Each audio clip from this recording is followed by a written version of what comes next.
Hello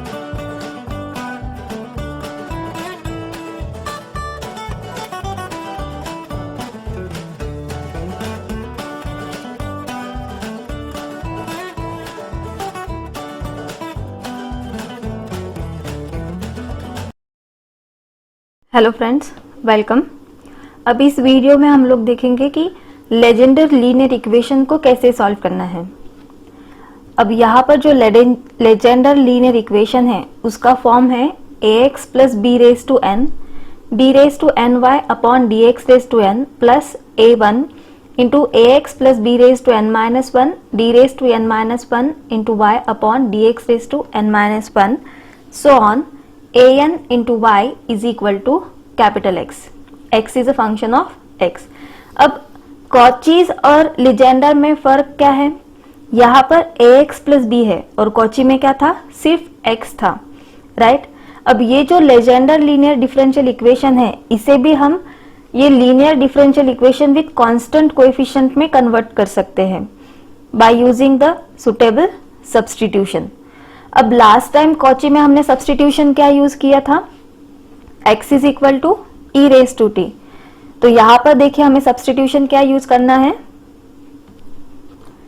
so to reduce Legendre's linear differential equation to linear differential equation with constant coefficient we use the substitution ax plus b equal to e raise to t. Last time हमने क्या use किया था? x equal to e raise to t. अब हमें क्या use करना है? ax plus b is equal to e raise to t use करना है। तो अगर हम यहाँ पर ये सब्स्टिट्यूशन यूज करते हैं तो अगेन यहाँ पर log हमें यूज करना है log of ax plus b equal to log of e raise to t. log is 1, तो log of ax plus b इसकी वैल्यू क्या हो जाएगी? t। ओके, तो सबसे पहले हमें dy बाय dx निकालना है, जैसे कि हमने लास्ट वीडियो में निकाला था।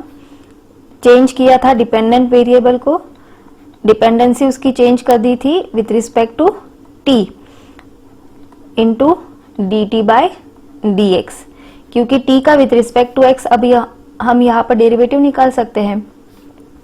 तो t का with respect to x derivative देखिए यहाँ पर क्या है? dy by dx as it is होगा, sorry dy by dt as it is होगा, क्योंकि y की विथ रिस्पेक्ट टू t हमारे पास टर्म नहीं है। और t का विथ रिस्पेक्ट टू x अगर डेरिवेटिव लेते हैं तो ये log का डेरिवेटिव विथ रिस्पेक्ट टू, यहाँ पर देखिए इसे हम सॉल्व करते हैं। log डेरिवेटिव क्या होगा? ax plus b into ax plus b का derivative a equal to dt by dx, यानी कि dt बाय dx की वैल्यू क्या हो गई यहाँ पर? a upon ax plus b into, sorry यहाँ पर हमने ये सब्स्टिट्यूशन यूज किया है dt बाय dx के लिए।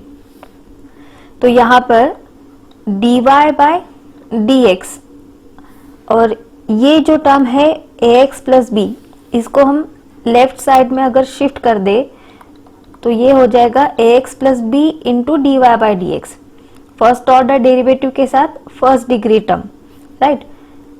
दैट इज इक्वल टू, अब यहाँ पर क्या बचा? सिर्फ a into dy by dt, that is equal to a into dy। तो लास्ट टाइम जब हमने Cauchy's linear differential equation solve किया तो जो फर्स्ट ऑर्डर डेरिवेटिव था उसके लिए सब्स्टिट्यूशन क्या मिला? dy। और लेजेंडर में फर्क सिर्फ इतना है कि जो भी सब्स्टिट्यूशन अब हम यहाँ पर यूज करेंगे वह हमें a से मल्टीप्लाई करना है। जैसे कि यहाँ पर फर्स्ट ऑर्डर डेरिवेटिव के लिए क्या हो गया? a into dy। तो सेकेंड ऑर्डर डेरिवेटिव के लिए टर्म क्या हो जाएगी? d2y अपॉन dx स्क्वायर, और यहाँ पर क्या आएगा? ax plus b whole square, that is equal to a square d into d minus one into y, ये सब्स्टिट्यूशन होगा। और थर्ड ऑर्डर टर्म के लिए ax plus b whole cube, d cube y upon d x cube is equal to a cube into d minus 1 into d minus 2 y. सब substitution same है, सिर्फ यहां पर हमें क्या करना है, a से मल्टीप्लाई करना है लेजेंडर के लिए। Let's solve the example. So this is our given differential equation. अब यहां पर जो इक्वेशन है, यहां आप देख सकते हैं ये ax प्लस बी का फॉर्म है, और यहां पर सेकेंड ऑर्डर डेरिवेटिव के साथ सेकेंड डिग्री टर्म है, फर्स्ट ऑर्डर डेरिवेटिव के साथ फर्स्ट डिग्री टर्म है, राइट। तो ये है लेजेंडर लीनियर डिफरेंशियल इक्वेशन। अब यहां हमें सब्स्टिट्यूशन क्या यूज करना होता है, ax plus b equal to e raise to t. तो ax प्लस बी की वैल्यू क्या है, यहां पर हम पुट करेंगे let 3x plus 2 equal to e raise to t. तो log ऑफ 3x प्लस 2 की वैल्यू क्या हो जाएगी, t। तो फर्स्ट ऑर्डर डेरिवेटिव की वैल्यू क्या होगी, 3x plus 2 into d y by d x is equal to a into d Y. अब a की वैल्यू क्या है यहां पर, ax प्लस बी, यानी कि a की वैल्यू क्या है यहां पर 3। तो ये क्या हो जाएगा, 3 इंटू डी वाई। और सेकेंड ऑर्डर डिफरेंशियल इक्वेशन क्या होगा यहां पर, 3x plus 2 whole square into d two y upon d x square equal to, अब यहां पर क्या होगा, a स्क्वायर, a की वैल्यू क्या है 3, यानी कि 3 का square 9 into d minus 1 into Y.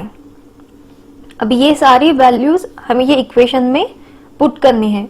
तो इक्वेशन क्या हो जाएगा, 3x plus 2 whole square d two y upon d x square, इसकी वैल्यू क्या है यहां पर 9d in bracket d minus 1 into y plus 3 into 3x plus 2 d y by d x, यानी कि 3 इंटू 3dy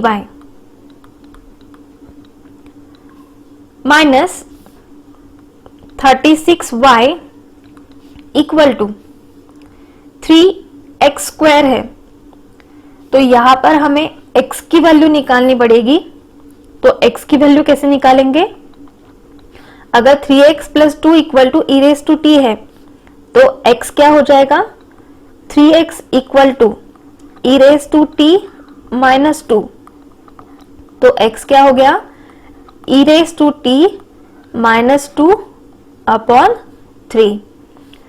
सो ये x की value हम यहां पर पुट करेंगे 3 into e raise to t minus 2 upon 3 whole square plus 4 into x, यानी कि 4 e raise to t minus 2 upon 3 plus 1, right. अब इसे हमें क्या करना है, सॉल्व करना है। तो ये जो लेफ्ट हैंड साइड है यहां पर हम y कॉमन निकाल सकते हैं और 9d से ये ब्रैकेट को मल्टीप्लाई कर दीजिए। तो ये क्या हो जाएगा, 9d square minus 9d plus, यहां पर देखिए ये क्या है 9d minus 36 into y is equal to 3। अब ये जो ब्रैकेट है ये हमें पहले ओपन करना है।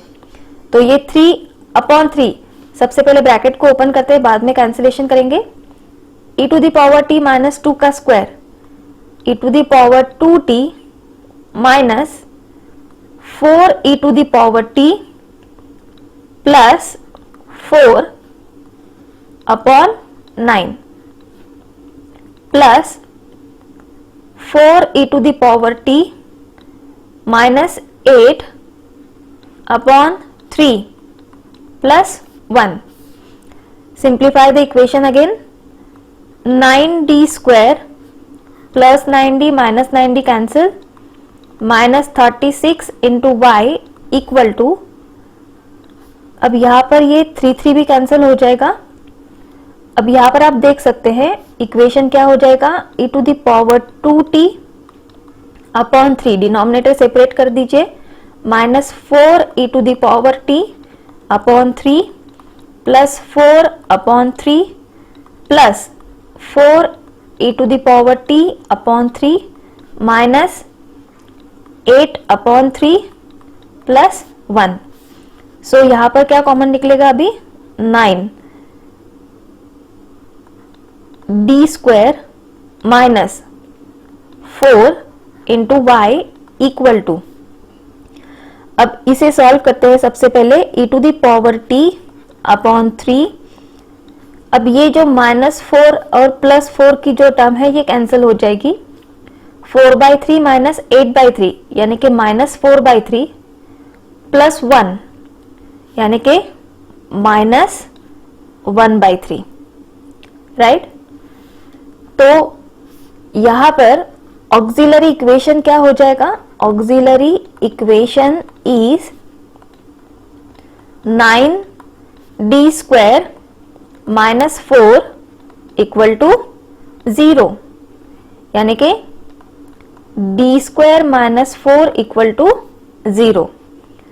सो d square equal to 4, this gives you value for d plus minus 2. So these are real and different roots. तो इस पर से हम कॉम्प्लीमेंट्री फंक्शन लिख सकते हैं. Therefore yc is equal to c1 e to the power, अब यहां पर भी 2x और माइनस 2x नहीं आएगा क्योंकि हमने सब्सटीट्यूशन यूज किया है इन टर्म्स ऑफ t. तो यहां पर हमें t ही यूज करना है.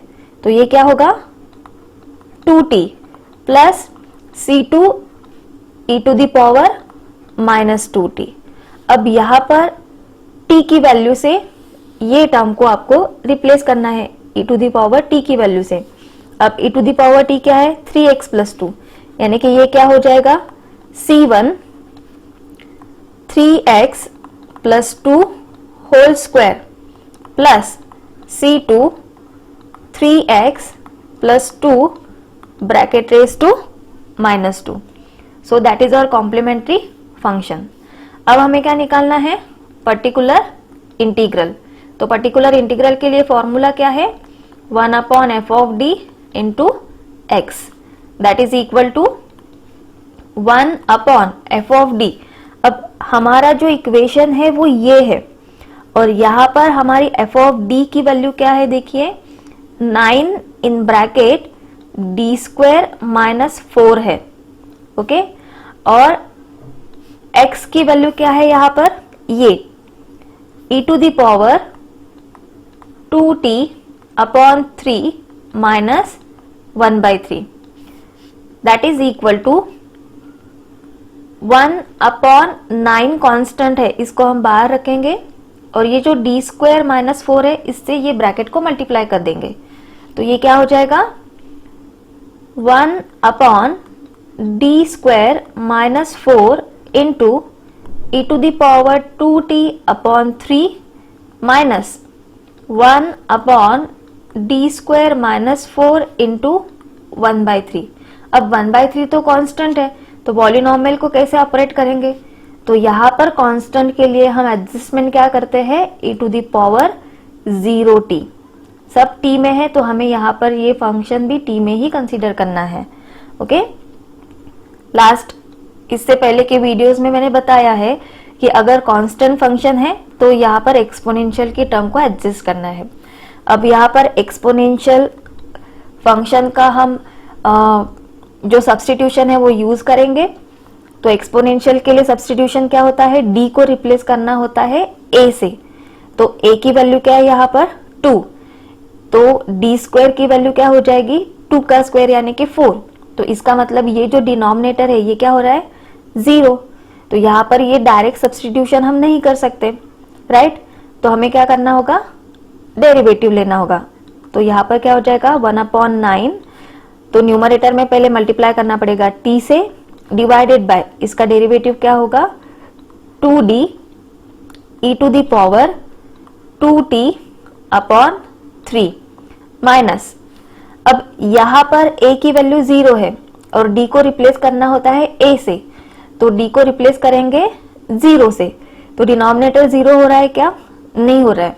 तो यहां पर हम particularly for this term d को अगर a से रिप्लेस करते हैं, यानी कि a की वैल्यू यहाँ पर क्या है 0 से रिप्लेस करते हैं, तो डिनोमिनेटर क्या होगा यहाँ पर देखिए 0 - 4 इंटू 1/3। अब यहाँ पर ये एक्सपोनेंशियल टर्म लिखने की जरूरत नहीं है, तो ये सॉल्यूशन क्या हो जाएगा 1/9 इंटू, अब t/3 2 = 6 इंटू, यहां पर हमें इंटीग्रेशन लेना है e to the power 2t का dt माइनस, अब ये -4 है तो माइनस माइनस क्या हो जाएगा प्लस 1/4, तो 4 इंटू 3 ये हो जाएगा 12, right. So that is equal to 1/9 into t/6 e to the power 2t/2, that is the integration for exponential term, plus 1/12।